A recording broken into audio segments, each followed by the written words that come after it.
দেখছি সারা দেশকে নাড়িয়ে দিয়েছি।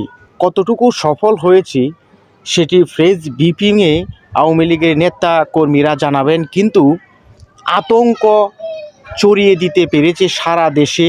সকল রাজনৈতিক দলগুলার ভিত নাড়িয়ে দিয়েছে, সরকারের ভিত নাড়িয়ে দিয়েছি।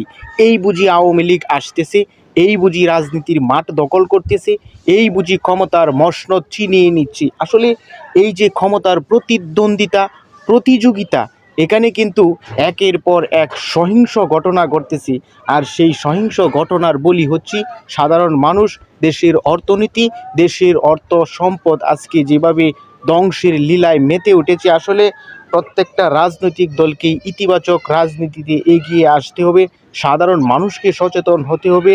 আজকে লকডাউন কর্মসূচিতে সরকারের হাই অ্যালার্ট, উচ্চ সতর্ক দেওয়া হয়েছে। সকল রাজনৈতিক দলগুলোও দেখলাম মাঠ দখলে, আওয়ামী লীগকে ঠেকাতে ঐক্যবদ্ধভাবে ছাত্র জনতা, জামাত, বিএনপি, চরমোনাই, তারপরে আপনার গণ অধিকার পরিষদ, জুলাই ঐক্য, ইনকিলাব মঞ্চ, সকলেই কিন্তু আওয়ামী লীগকে ঠেকাতে মাঠে নেমেছে। কতটুকু ঠেকাতে পেরেছে, কতটুকু লকডাউন সফল হয়েছে, সেটি কিন্তু জনগণের কাছেই আমার